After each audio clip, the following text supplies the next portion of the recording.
দেখো ইন্ডেক্স বা indices, ইন্ডেক্সের plural form indices, এটার ধারণাটা কি? ধরো আমি এটা লিখছি,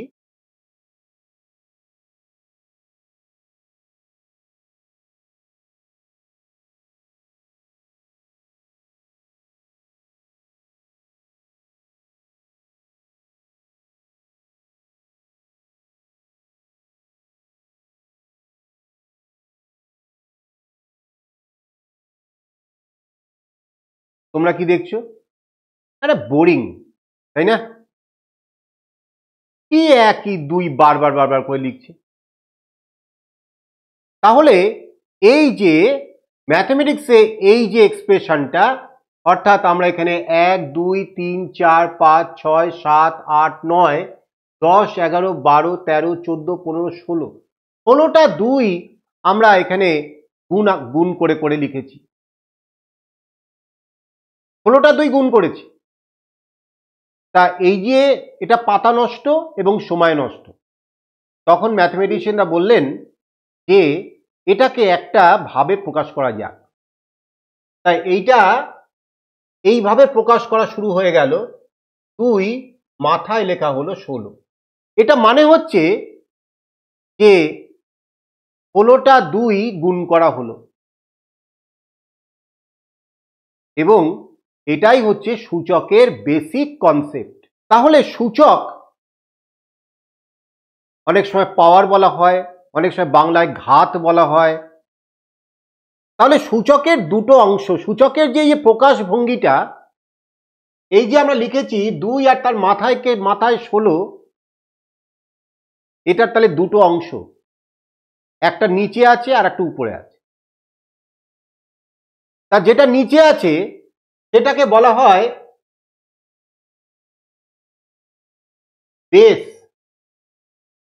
বা বাংলায় বলা হয় নিধান। আর যেটা উপরে আছে এইটাকে বলা হয় সূচক, বা কেউ বলে ঘাত, বা কেউ বলে পাওয়ার, কেউ বলে এক্সপোনেন্ট, কেউ বলে ইন্ডেক্স, বিভিন্ন ভাবে ডাকতে পারে। এই যে আমরা লিখেছি এটাকে সূচকের ধারণায়, আমরা এটাকে কিভাবে প্রকাশ করব? ভেরি গুড, 3 মাথায় 4, এবং এটাকে রিড করা হবে 3 টু দি পাওয়ার 4। 3, এটাকে রিড করা হচ্ছে 3 to the power 4, 3 to the power 4। প্রথম ব্র্যাকেটে কটা 3 রয়েছে? 3টে। পরের ব্র্যাকেটে 4টে 3 রয়েছে। আচ্ছা, এবার যদি ব্র্যাকেটগুলো তুলে দিই, এই ব্র্যাকেটটা যদি, কারণ ব্র্যাকেটটা তো কোনো আমার এখানে প্রয়োজন নেই, তাই না?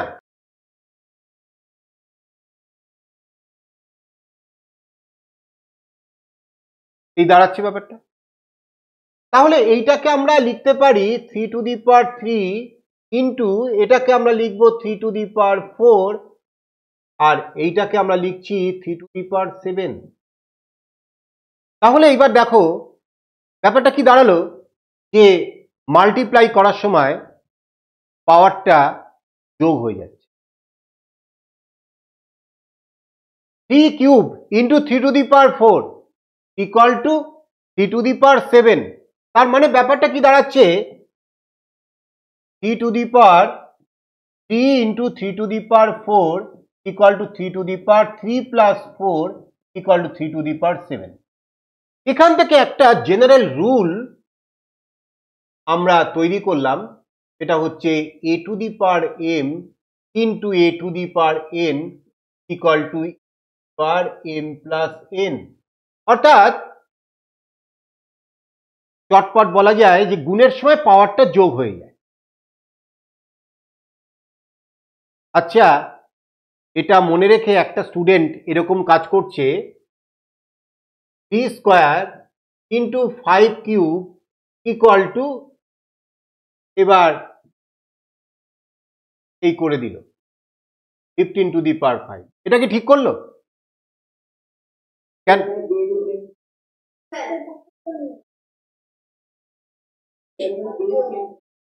তাকনিক বলো, কোথায় কোথায় ভুলটা করেছে?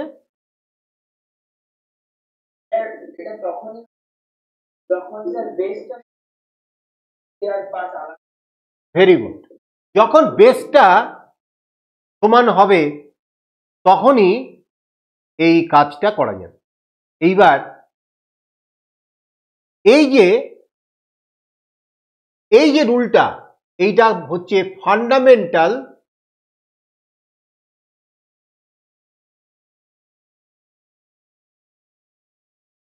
Rule of indices.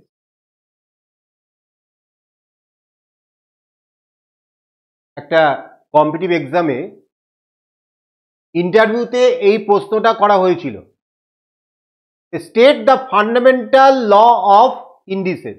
যদি এইটা ভাবি যে 5 into 5 into 5 into 5 division 5 into 5, তাহলে এটা মানে উপরে 5 to the power 4 by 5 square. তাহলে এইবার এইটা কত হবে? দেখো, এটা আমরা আগে উপলব্ধি করে নিই। আমি জানি যে এর মধ্যে দুই একজন আছো যারা তোমার সূচকের এরকম ছোট ছোট জায়গাগুলো তোমরা অলরেডি শিখেছো। হ্যাঁ, এটা ভালো, কিন্তু এটাকে বুঝতে হবে, মুখস্থ করলে হবে না। দেখো, এইবার তুমি যদি এটা অন্য পদ দিয়ে আসো, তাহলে এই 5 কাটাকুটি হলো, পড়ে থাকলো হচ্ছে 5 স্কোয়ার। তাহলে তাই জন্যই এই 4 মাইনাস 2 দ্যাট ইজ দেখো অলসো 5 স্কোয়ার। তার মানে ব্যাপারটা একটা কি দাঁড়াচ্ছে দেখো, যে ডিভিশনের সময় উপরের পাওয়ার মাইনাস নিচের পাওয়ার। যেমন গুণের সময় আমরা পাওয়ার দুটো অ্যাড করে দিয়েছিলাম, আর যখন আমরা ডিভিশন করছি তখন পাওয়ার দুটো আমরা সাবট্রাক্ট করছি, উপরের সঙ্গে থেকে নিচের পাওয়ার সাবট্রাক্ট করছি। বলো, ক্লিয়ার সবার কাছে?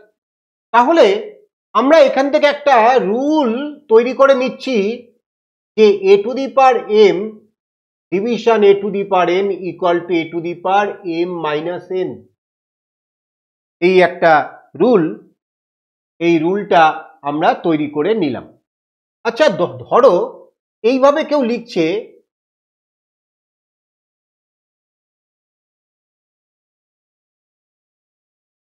যে এটা মানে হচ্ছে 2 কিউবকে আমি 4 বার এরকম ভাবে লিখবো,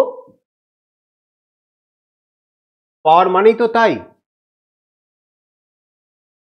যেমন ভাবে ধরো, যদি কেউ বলে x টু দি পাওয়ার 4 মানে কত, x into x into x into x, তাহলে x এর মান যদি 2 কিউব হয় তাহলে 4 বার 2 কিউব লিখবো মাল্টিপ্লাই করে। তাহলে এই ফান্ডামেন্টাল রুল অফ যে ইন্ডিসেস থেকে আমরা শিখেছি, যদি বেসটা সেম থাকে তাহলে পাওয়ারগুলো অ্যাড হয়ে যায়। তাহলে এইবার আমরা লিখছি 2 to the power 3 plus 3 plus 3 plus 3, তার মানে 2 টু দি পাওয়ার 3 ইন্টু 4।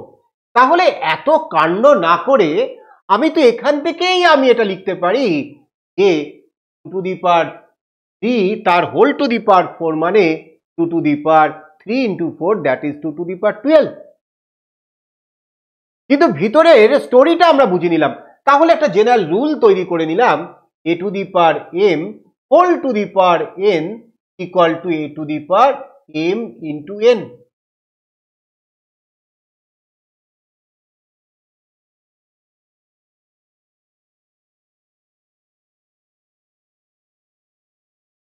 এই দুটো সংখ্যা কি একই সংখ্যা? এই প্রশ্ন অনেক সময় দেয়। তাহলে দেখো, একটু আগেই বলেছি পাওয়ার ব্র্যাকেট পাওয়ার যদি এভাবে থাকে, একটু আগেই আমরা দেখেছি যে এটা দুটো পাওয়ার গুণ হয়ে যায়।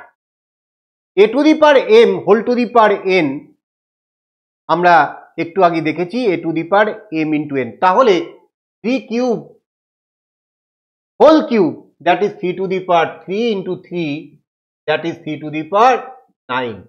কিন্তু এটার ভ্যালু কি হবে? 3 টু দি পাওয়ার 3 তার মাথায় 3। আচ্ছা, আমি উপর দিক থেকে কাজটা যদি করতে থাকি, একদম উপরে আমরা প্রথমে এই ভাগটাকে নিয়ে যদি চিন্তা করি, এই অংশটা নিয়ে, ওই অংশের মধ্যে কি আছে? 3 কিউব। 3 কিউব মানে কত? 3 কিউব মানে 27। তাহলে এটাকে আমরা লিখতে পারি 3 টু দি পাওয়ার 27। বলো কোথাও কি ভুল আমরা লিখছি? তাহলে দুটো সংখ্যা যে আলাদা হলো, এটা কিন্তু আমরা এখন পরিষ্কার বুঝতে পারি।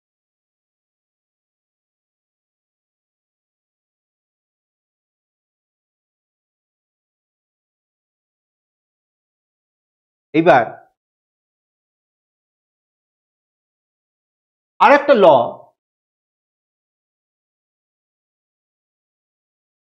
2 ইন্টু 5 হোল কিউব, এইটাকে যদি তুমি ব্র্যাকেটটা তুলে দাও, তাহলে এটাকে,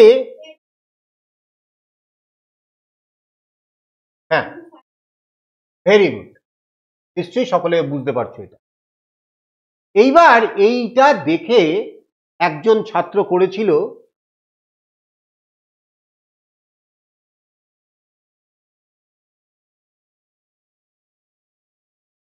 বলো সে কি ঠিক করেছে? তাহলে এই যে এইটা আমরা এখন, কারণ কি অনেক স্টুডেন্টই এই ভুলটা করে যে ওই পাওয়ারটাকে মানে ঢুকিয়ে দেয়,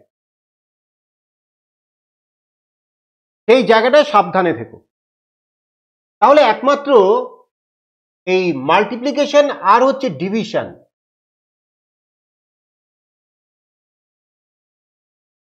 এটাও করা যায়, কিন্তু যদি এটা যদি মাইনাসে হয় তাহলেও কিন্তু করা যায় না।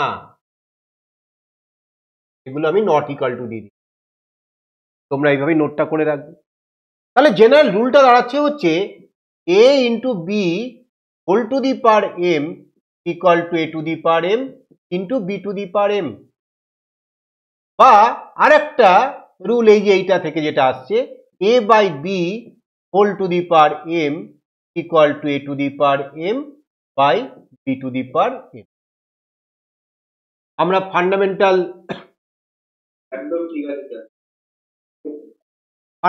ল অফ দি ইন্ডিসেস, এটা আমরা দেখেছি কি, যখন আমরা গুণ করি তখন যদি বেসটা সেম থাকে পাওয়ার দুটো অ্যাড হয়। তাহলে এখানে আমরা কি দেখছি, বেসটা তো সব ক্ষেত্রেই সেম হবে, তাহলে পাওয়ারগুলো যোগ হয়ে যাবে। ওটা তো খালি দুটো সংখ্যার জন্য প্রযোজ্য নয়। আচ্ছা, যদি আমরা এটা এইভাবে লিখি,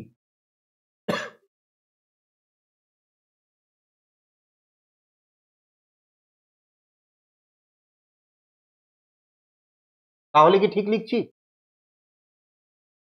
তাহলে এটাও আমরা ঠিক লিখছি। কেন? বেসটা তো সেম আছে, উপরে আছে মাল্টিপ্লিকেশন, তাহলে পাওয়ার দুটো অ্যাড হবে, আর যেই নিচে ডিভিশন, বেসটা তো সেমই আছে, তাহলে সেটা উপরের পাওয়ারের থেকে নিচের পাওয়ারটা সাবট্রাক্ট হয়ে যাবে। এটাই তো শিখলাম আমরা।